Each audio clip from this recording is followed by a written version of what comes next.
안녕하십니까, 이재필입니다. 자, 주말 휴일 즐거운 시간 보내셨습니까? 저도 지난 주말에는 오랜만에 좀 밖에 약속을 하고 좀 나가봤어요. 근데 제가 나간 게 뭐 한 달도 넘었던 것 같습니다. 근데 그 식당에 뭐 저 주인분들께서 하시는 얘기가 야, 너무 힘들다 그런 말씀을 하시던데요. 어쨌든 이 코로나가 조금 빨리 좀 지나가서 일상이 정상을 찾았으면 하는 그런 바람이 상당히 좀 강합니다. 자, 뭐, 예, 곧 그렇게 되겠죠. 우리는 진짜 국민성은 정말 대단한 국민성인 것 같습니다. 뭐, IMF 뭐 있던 거, 예, 뭐 2년 만이었던가요? 후딱 그냥 극복해 치워버리고, 월드컵 4강도 그냥 순식간에 치워버리고, 그런 나라가 우리나라니까요. 뭐 저는 예, 상당히 희망이 좀 많다라고 보고 있습니다. 자, 부자 되는 좋은 습관, 저 구독, 알람, 좋아요, 36세트 눌러주시고요. 자, 지금 요즘 제 주위에 있는 분들이 그런 질문들을 좀 많이 하세요. 김정은이 관련해서 야, 저거 뭐 죽었다는 얘기도 있고 괜찮다는 얘기도 있고 그런데 뭐 어떻게 되는 거냐 이렇게 물어보더라고요. 제가 어떻게 합니까 그거를? 전 몰라요. 저 김정은이 죽었는지 살았는지 전 모릅니다. 그런데 이런 분들 같은 경우는 계좌가 여유가 없는 분들이에요. 계좌가 여유가 없어서 뭐 어떻게 대응할 수 있는 그런 방법 자체가 없으니까 이런 쪽에 뭐 지금 뭐 죽었다는 루머도 있고 뭐 괜찮다는 루머도 있고 그쵸. 뭐 지난 주말에 나온 뉴스만 하더라도 저 중국 의료진이 뭐 북한으로 급파됐다 이런 얘기가 나오면서 뭐 저기 지금 뭐 사실상 뭐 식물인간 상태다 이런 뉴스도 나오더니 또 일본 아사히 신문 쪽에서는 이 중국 의료진이 급파된 거는 뭐 코로나19에 대응하기 위해서다 뭐 이런 얘기도 하고요. 자, 그래서 도저히 이쪽은 종잡을 수가 없습니다. 사실 그렇잖아요. 우리 그 삼성그룹 이건희 회장님 같은 경우도 지금 뭐 저 삼성병원에 계시지만요. 그분 어떻게 됐는지 알 수 없잖아요, 우리. 우리나라 내부에 있는 그거조차도 우리는 알 수가 없는데, 이 북한 거를 왜 그렇게, 좀 알아야 되는 건지. 자, 이런 부분은요, 주가라는 측면하고 관련이 돼 있기 때문에 그런 생각을 하실 거예요. 자, 이거, 변동 제가 지난 금요일도 말씀드렸을 겁니다. 만약에 그렇게 돼서 뭐 김정은이 잘못된다라면요. 뭐 변동성 요인이야 될 수 있겠죠. 지금 뭐 주가가 좀 급락한 상태에서 어느 정도 또 반등이 나온 상태고, 뭐, 저 일부 어떤 분들 같은 경우는 아직 뭐 그전부터 주식 투자를 하셨던 분 같은 경우는 아직 본전되려면 멀었겠지만요. 그때 최근 들어서 주식을 매수하신 분들 같은 경우는 상당히 좀 차익이 발생된 분들도 계실 겁니다. 뭐 차익 실현 욕구도 좀 생길 수 있고 뭐 그렇다라고 봐야 될 텐데 자 이건 변동성 요인이에요. 즉 이걸로 인해서 뭐 주가가 증시가 한번 출렁한다든가 이렇게 되면요. 여러분들 그때는 주식 기회 잘 보고 있다가 주식을 사야 됩니다. 그런데 뭐가 준비가 돼 있어야지 주식을 사죠. 그렇다고 신용이나 미수 이런 걸 하셔서는 안 될 거고. 자, 그러면 계좌에 어느 정도는 현금을 보유하고 있어야 된다라는 겁니다. 그래야 이런 뭐 루머라든가 이런 데 흔들리지 않을 수가 없어요. 않을 수가 있습니다. 자, 주식 투자 심리 게임이에요. 주식도 심리 게임인데 만약에 내가 좀 준비가 돼 있는 상태다라면 냉정하게 볼 수 있을 겁니다. 이 뭐 북한이 급변하거나 뭐 그렇게 돼서 주가가 출렁거리면 주식을 사면 되겠다라는 현금이 있는 분들은 그렇게 생각하고 할 수 있는 거죠.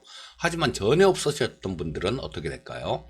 그때 팔까 말까라는 그런 고민을 하게 된다라는 거예요. 지금 이번 장에도 마찬가지였었죠.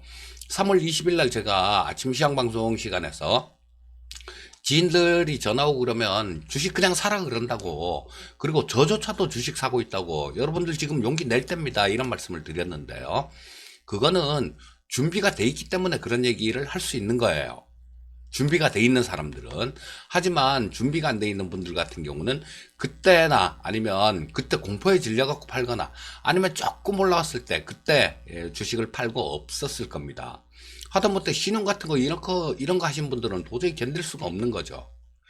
자, 그래서 좀 심리적으로 안정을 갖는 거 그런 게 굉장히 좀 중요하다라는 말씀을 드리겠고요. 여러분 지금 뭐 이런데 김정은이 뭐 이런 것들은 작은 일이에요. 정말로 작은 일이고, 큰 돈을 벌기 위해서는 여러분들 지금 이 세상의 변화를 보십시오. 세상의 변화를 보시고 뭐 친절하게 또 전에 뭐 한 1시간짜리 영상 코로나 이후의 세상 증시 주도주 뭐 이런 부분에 대해서 말씀을 드렸지 않습니까? 그리고 그게 지금 그대로 좀 맞아 들어가고 있잖아요. 자, 뭐 못 보신 분들 같은 경우는 그 영상도 한번 찾아보시고요. 1시간 조금 넘는 영상이에요. 근데 이것도 보면 뭐 한 20분 정도, 평균 시청 시간이 20분 정도 나오던데요. 참 재밌는 거예요. 예전에 유료로 강연회를 하고 막 이랬을 경우에는 막 무슨 말씀을 드리면 앉아 계시는 분들이 조금 중요한 내용이다 싶으면 PPT 사진을 막 찍고 그러셨거든요. 왜? 그분들은 돈을 내고 그까지 와서 수고로움을 마다 않고 와서 들었기 때문에 뭔가 하나라도 건져가야 되겠다, 건져야 되겠다, 그런 생각 때문에 그렇게 하시는데요. 자, 지금 같은 경우는 이 유튜브 영상 같은 경우는 그냥 언제든지 내가 누르면 볼 수 있죠. 그렇기 때문에 그 가치를 그렇게 많이 중요하게 느끼시지 못하는 것 같습니다. 제발 좀 그렇게 생각하지 마시고요. 어쩌면 여러분들 인생을 바꿀 수 있는 그런 영상이 될 수도 있습니다. 자, 일단, 조금 길었네요. 자, 뭐, 전체적으로 해외 증시 해외 증시 쪽부터 좀 짚어보고 넘어가도록 하겠습니다. 일단 뉴스들 좀 말씀드리면요. 지난 주말에 조금 좀 시장에 부담을 줬던 것들이 뭐 그런 뉴스였었죠. 길리어드에서 중국 임상은 실패였다. 뭐 이런 뉴스가 나오면서 조금 부담이 됐었는데, 자, 지난 주말에는 조금 뭐 좋은 얘기가 나왔습니다. 길리어드 사이언스에서 뭐 그런 얘기를 했어요. 렘데시비르가 저 임상 실험이 이러면 5월 중순쯤에 임상 실험 결과를 발표할 수 있을 것이다라는 그런 얘기를 했고요. 뭐 또 예비 임상 같은 경우는 그 전에도 좀 발표될 수 있을 것이다 이런 얘기를 했어요. 자, 그럼 지금 4월 27일이니까 뭐 5월 중순이라고 하더라도 그보다 좀 더 빨리 발표될 수도 있고요. 자, 이제 얼마 안 남았습니다. 이런 것들은 조금 긍정적인 내용으로 미국 시장을 지난 주말에 좀 끌어올리는 그런 역할을 한 거고요. 자, 트럼프하고 푸틴, 미국하고 러시아가 이례적으로요. 얘네들은 주말에는 별일 안 합니다. 주말에는 별일 안 하는데 굉장히 좀 이례적으로 주말에 상호 협력을 강화하기로 했다. 자, 이런 발표를 했고요. 자, 트럼프가 좀 화가 좀 많이 났나 봐요. 뭐냐 하면 WHO에 대해서. 이것도 뭐, 그 화살을 WHO로 돌리기 위한 그런 거 아닌가 싶은 생각이 드는데요. 자, WHO에 지급하던 보조금을 NGO, 자, 이 NGO는 공중보건을 다루는 기관들을 얘기하는 거죠. 그쪽에 대신 지급하는 거, 직접 지급하는 거. 전에는 그런 형태였었죠. 미국에서 WHO에 돈을 주면 이 WHO에서 저쪽으로 다시 NGO 쪽으로 이렇게 지원을 해주는 그런 형태였었는데요. WHO가 그 뭐 중국 편을 너무 든다 이런 얘기인 것 같아요. 뭐 그런 거겠죠. 자기 자신이 본인 자체가 그거를 좀 못했으니까 대응을 처음에는 트럼프가 그런 얘기를 했지 않습니까?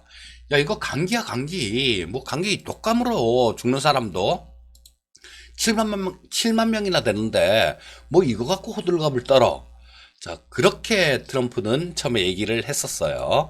근데 막상 뭐 지금 거의 100만 명 가까이 나왔죠. 미국에 감염자가. 100만 명 이렇게 나와버리니까 이 본인이 어디 좀 도망갈 수 있는 그런 거를 화살을 좀 WHO로 돌리는 거다 이렇게 볼 수 있을 텐데요. 어쨌거나 뭐 NGO 쪽에 대신 지급하겠다라는 그런 뉴스가 있었고요. 자, 블룸버그 쪽에서 나온 얘기인데, 자, 뭐 글로벌 IB 쪽은 2분기 GDP 성장률이 뭐 전 세계 GDP 성장률이 마이너스 11% 정도를 기록할 것이다. 이런 뉴스가 있었습니다. 그리고 WHO나 IMF 쪽은 무역 제한을 조금 자제하는 것들, 뭐 이런 것들을 촉구를 좀 했어요. 제한을 조금 덜 해도 된다. 뭐 이런 얘기죠. 자, 일단 주요 뉴스들 조금 살펴봤고요. 저 글로벌 증시들 움직임 모습들 조금 더 살펴보도록 하겠습니다. 자, 보시면 뭐 아시아권 증시는 대부분 조금 안 좋은 모습이었어요. 중국이 1%대 정도 하락하는 모습이었고, 그 다음에 저 홍콩이 0.6% 정도 하락하는 모습이었습니다. 자, 그리고 미국 3대 지수는 괜찮은 모습으로 마감이 됐죠. 저 다우가 뭐 한 1.11% 정도 상승 마감.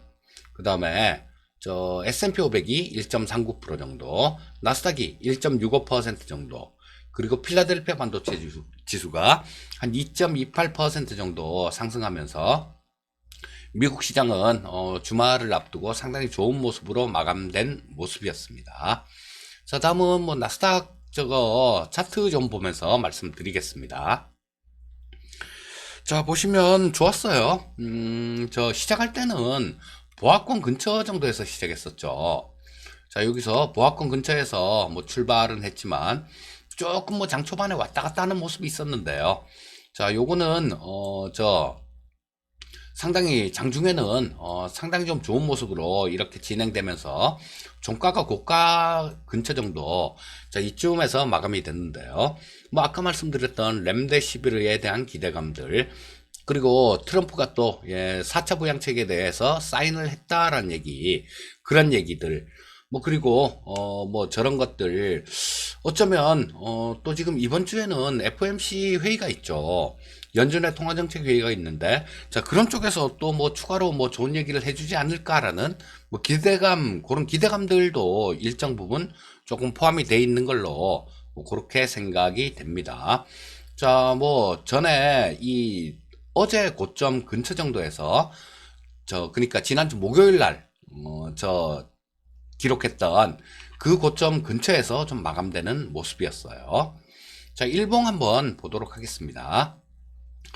자, 괜찮은 모습이죠. 일봉은 지금 마지막 관문이다라고도 얘기할 수 있는 122동 평균선 가장 위에 있는 모습이네요. 자, 거기서 이 122평선에서 조금 저항을 받았던 내용 좀 있었죠. 자, 여기서도 한번 저항을 받았고, 여기서도 마찬가지 저항을 받았고요. 또 그 전날도 고점이 그쪽 근처에서 저항을 받았고, 자, 어제도 마찬가지 이 양선으로 고점 근처에 갖다 놓고 마감하는 모습이었고요. 자, 그래서 오늘 시장이 조금 좀 미국 시장 같은 경우도 좀 중요한 그런 자리가 아닐까 싶은 생각이 듭니다. 자, 지금 뭐 움직이는 모양으로 봐서는 일단 뭐 미국 시장 쪽 그렇게 나쁘지 않다, 괜찮은 모습이다, 이렇게 보시면 되겠습니다. 자, 다음은 국내 증시 수급 쪽을 좀 말씀드리도록 하겠습니다. 자, 보시면 괜찮은 모습이었어요. 저때 저 선물 시장은 조금 괜찮은 모습이었는데 현물 시장 쪽은 좀 그렇게 썩 좋은 그런 모습은 아니었었죠. 자, 개인이 한 6,300억 정도 순매수, 그 다음에 외국인들이 2,322억 정도 순매도, 기관이 4,300억 정도 순매도 했는데, 자, 우리 요거 잘 좀 볼 필요가 있어요. 연기금 쪽에서 매수를 하는 날, 이런 날 같은 경우는 시장이 상당히 좀 끝이 살아있죠. 끝이 살아있다는 게 오후장 들어서 조금 좋은 모습을 보여주는 거였습니다. 자, 근데 지난 금요일 같은 경우는 이 연기금에서도 조금 매도가 나왔어요. 1,400억 정도 순 매도하는 모습이었는데, 자, 요런 거를 볼 때 우리는 지금 시장의 색깔을 조금 크게 좌지우지하고 있는 거는 연기금이구나, 요런 거를 느낄 수 있겠죠. 자, 그래서 이 수급들을 조금 보실 때 연기금 쪽 현물시장 수급을 보실 때는 연기금 쪽 수급 오늘도 마찬가지입니다. 자, 지금 우리나라 같은 경우는 월, 화, 수 이렇게 거래가 되고 나면 목요일부터는 연휴로 들어가요. 자, 그렇다면 내일이나 모레 정도 이때는 또 지난 금요일처럼 팔고 넘어가자 이런 심리가 좀 나타날 수도 있습니다. 자, 김정은이가 뭐 어떻게 됐는지 나타날지 안 나타날지도 모르겠어요, 저는. 하지만 이런 것들이 조금 안 나타나고 있다라면 뭐 저 화요일이나 수요일 정도 이럴 때는 심리적으로 조금 좀 좋지 않은 그런 영향도 줄 수 있겠죠. 자, 그런 부분들은 지금 뭐 얘기할 부분이 아니라 조금 지켜보면서 판단을 하시는 게 더 정확할 수 있겠죠. 또 갑자기 뿅 하고 나타날 수도 있으니까요. 자, 그 다음 코스닥 시장 한번 짚어보도록 하겠습니다. 뭐 코스닥 시장도 마찬가지 코스피 시장하고 큰 차이는 없었어요. 개인이 1585억 정도 순매수, 외국인들이 1000억 순매도, 기관이 568억 정도 순매도하는 모습이었고요. 자, 선물시장 수급을 보면 선물시장에서는 아까 말씀드렸듯이 괜찮은 모습이었습니다. 외국인들이 한 2,500억 정도를 순매수했는데 미결작정도 마찬가지 좀 증가하면서 선물시장에서 순매수를 해주는 모습이었기 때문에 현물시장하고 달리 선물시장에서는 뭐 좀 괜찮은 수급이었다 이렇게 보시면 되겠습니다. 자, 옵션 시장 한번 볼게요. 콜옵션 쪽에서는 외국인들이 23억 정도 순매도, 금융투자가 5억 정도 순매수. 자, 근데 이번물 같은 경우는 지난 3월물하고는 또 좀 틀려요. 3월물 같은 경우는 제가 이 옵션 수급표를 보면서 외국인들 풋 2천억 이상 매도 쳐놓은 거 보고, 자, 이거는 얘네들이 주가가 추가로 급락을 하면 상당히 좀 힘이 듭니다. 그렇기 때문에 주가는 좀 괜찮을 가능성이 많습니다. 이렇게 말씀드리고, 또 3월 20일 날은 주식 사세요 이렇게 말씀드렸던 게 외국인들 풋옵션 매도가 굉장히 많았었습니다. 2천억 이상 됐으니까. 자, 그런 걸 보고 또 여러 가지 다른 지표도 좀 봤지만요, 그쪽에서도 일정 부분 힌트를 얻었어요. 그런데 지금 이번물 같은 경우는 어떤 방향을 정하지를 않았습니다. 자, 외국인들은 뭐 콜도 사고 풋도 사고 이랬었는데 지난주 금요일 같은 경우는 양쪽 다 매도했어요. 콜옵션도 지금 23억 정도 매도했는데 풋도 매도입니다. 보시게 되면 풋옵션도 22억 정도를 순 매도를 했어요. 자, 그렇다면 조금 어떤 방향성 자체를 정해놓거나 그런 거는 아니다라는 거를 우리는 알 수 있을 겁니다. 자, 그래서 옵션 시장 수급은 뭐 그렇게 좀 중립적인 그 정도 수급이다 라고 그 정도로 보시면 되겠고요. 자, 시장 대응 전략도 좀 말씀드려야죠. 먼저 그 지난주 금요일 날 코스피 시장 움직였던 거 분차트를 보면서 조금 살펴보도록 하겠습니다. 자, 보시면 뭐 아침부터 조금 좀 안 좋았었죠. 아침부터 좀 안 좋아서 갭으로 좀 떨어져서 시작했습니다. 갭으로 좀 이렇게 떨어져서 하락 출발을 했는데요. 자, 그러고 난 다음에 오전에는 계속 조금 옆으로 이렇게 기는 형태 그런 움직임이었었죠. 크게 보면 뭐 좀 빠져 시작했다가 살짝 더 빠졌다가 그냥 옆으로 이렇게 그냥 횡보만 하다가 잠깐의 반등 시도가 있었죠. 장중에 잠깐 반등했다가 오후장 들어서 뭐 쭉 이렇게 밀리는 모습이 됐고, 그 다음에 뭐 회복은 거의 못하는 그런 모습으로 마감된 하루였습니다. 자, 요런 거는 제가 금요일 날 그런 말씀을 좀 드렸었죠. 저 유튜브 방송, 아침 시장 방송에서도 뭐 조금 좀 현금 비중을 조금 늘려놓는 게 좋으실 것 같습니다. 이런 말씀을 드렸는데요. 자, 이런 움직임이 조금 예상됐기 때문에 그런 말씀을 드렸던 거죠. 자, 일봉을 한번 보면서 또 말씀드리도록 하겠습니다. 자, 보시면 지금 계속 드리는 얘기가 그런 얘기를 말씀드리고 있죠. 저항선 근처에요. 그리고 밑에서는 지지선이라고 볼 수 있는 게 밑에서 22평선 자체가 밑에서 위로 이렇게 올라오고 있죠. 그리고 또 위에서는 저항선이라고 볼 수 있는 61평선 자체가 이렇게 좀 누르고 있습니다. 자, 지금 같은 경우는 시장에 대한 예상 이런 거는 하지 마세요. 이런 건 하지 마시고, 자, 그냥 좀 이 사이에서 지금 답답하게 끼어 있는 모습입니다. 제가 계속해서 최근 들어갖고 계속 그런 말씀을 드렸죠. 이 사이에서 지금 급등도 없고 급락도 없고 조금 옆으로 행보하는 그런 모습, 답답하게 껴있는 모습입니다.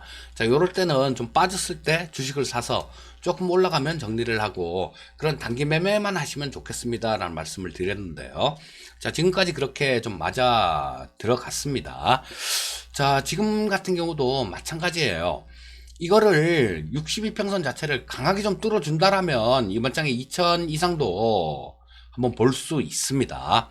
2000포인트 이상도 볼 수 있는데, 자, 지금 이게 구조 자체가 62평선을 지금 뚫습니다라고 얘기를 하기에는 금요일날 말씀드렸듯이 거래대금 자체가 그렇게 싹 마음에 들지가 않아요. 자, 뭐 요런 부분들은 오늘이라도 뭐 거래대금 자체가 좀 늘어나고 그런 모습이 나온다라면 좀 뚫을 가능성이 높아지겠죠. 자, 하지만 뭐 지난 금요일까지 움직인 걸로 봐서는 그런 모습은 아니다라는 겁니다. 자, 그리고 주 초반에는 지금 뭐 이 안에 범위 안에 있을 것 같은 생각이 드니까요. 자, 어떤 충격으로 인해서 좀 빠졌다. 예를 들어 갖고 뭐 오늘 같은 경우도 마찬가지 저 북한에서 뭐 그런 소식이 나와 갖고 시장이 출렁거리면요. 자, 1827포인트가 지금 현재는 22평선이 있는 자리네요. 자, 그래서 뭐 이 정도까지 만약에 출렁거리면 이 정도까지는 출렁거릴 수 있겠죠. 자, 그럼 이 근처에서는 그렇죠. 예, 좀 단기적으로 단타치로 한번 들어가 볼 만한 그런 자리가 될 거고요. 자, 조금 위로 이렇게 움직이면 이 61평선을 뚫어내는 거를 확인을 하고 혹은 그보다 조금 좀 먼저 알고 싶으시면 뚫어내기 전에 그 거래대금 자체를, 거래대금 자체를 좀 잘 체크해 본다라면, 야, 뚫겠는데? 야, 어렵겠다. 이런 부분들을, 좀 아실 수 있을 거예요. 자, 거래대금이 좀 늘어줘야 됩니다. 그래야, 이거를 좀 뚫을 수 있는 그런 환경이 되는 거고, 지금으로 봐서는 조금 답답하게 껴있는 모습이니까요. 뭐, 매매 자신 없는 분들 같은 경우는 그냥 관망하시는 것도 좋을 것 같아요. 자, 뭐, 이 시장 자체가 좀 신나게 좀 두들겨 맞은 그때 뭐 짧게 단기 매매 그 정도로 대응을 하시면 될 것 같습니다. 자, 오늘도 마찬가지 이 수급 상태들 이런 것들 잘 좀 지켜보시고요. 외국인들이 조금 좀 매수로 돌아서 주면 정말 좋겠는데 쟤네들은 아직 그런 기미는 잘 보이질 않습니다. 자, 그래서 뭐 연기금 쪽이라도 어떻게 좀 되는가, 뭐 요런 것들 우리가 좀 살펴볼 수 있을 거고요. 서두에 말씀드렸듯이 북한의 김정은 관련되는 내용들, 요런 것들 같은 경우는 변동성 요인은 되겠지만 시장의 기조 자체를 좌지우지할 수 있는 그런 요인은 아닙니다. 자, 오늘도 성공 투자하시고요. 자, 저는 또 내일 뵙도록 하겠습니다. 감사합니다.